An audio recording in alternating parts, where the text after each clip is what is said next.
ఇదేం పద్ధతిగా లేదండి. ఈ సాయి ఏడిపించేదానికంటే మీరు నన్ను దారుణంగా ఏడిపిస్తున్నారు. అవును పాప, నిజంగానే.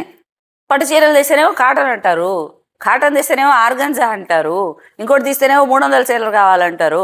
అట్లా కాదని చెప్పి ఇంకోటి తక్కువ కాస్ట్ తీస్తేనేమో 3000 రూపాయల చీర కావాలంటారు. ఏంటండి ఇది? ఇంత దారుణంగా ఉంది. చీరలు అమ్మే వాళ్ళంతా ఎట్లా అమ్ముతున్నారండి అసలు?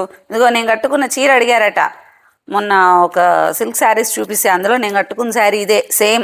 ఇప్పుడు తీసుకోకపోండి చెప్తా. అదే కావాలన్నారు కదా, అదే తెప్పించాను. దొరకదు అసలు ఇది, ఇంక దొరకదు. ఈ శారీ నేను ఆల్రెడీ కట్టుకున్నాను కూడా లాస్ట్ వీడియోలో. సో అందులోనే ఈ కాటన్ ఇది లాస్ట్ ఇయర్ కూడా వచ్చినాయి, మళ్ళీ అలాంటిదే కావాలని తెప్పించిన. చాలా చాలా కంఫర్టబుల్గా ఉంటాయి. అండ్ నా దగ్గర ఇవి ఎక్కువ ఉంటాయి. చాలామంది అడిగారంటే సిరి మేడం కట్టే కాటన్ శారీస్ కావాలని. ఇవే నాకు చాలా లెనిన్ కాటన్ వస్తుంది, చాలా చాలా కంఫర్టబుల్గా ఉంటుంది. మా అత్తమ్మకు కూడా మొన్న ఒక 4 తీసుకున్నా సేమ్. మళ్ళీ ఇవి కాస్ట్, ఇది కొంచెం కాస్ట్ తగ్గుతాయి, ఇంకొకటి కాస్ట్ కొంచెం ఎక్కువ ఉంటుంది. సో ఇట్లాంటివి చాలా వచ్చినాయి ప్యాటర్న్స్. కావాల్సిన వాళ్ళు 7019300375కి వాట్సాప్ చేయండి. ఎందుకంటే దీంట్లో 3 రకాలు ఉన్నాయి కాస్ట్, ఒకే సేమ్ కాస్ట్ కాదు, డిఫరెంట్ ప్యాటర్న్స్ ఉన్నాయి. కాటన్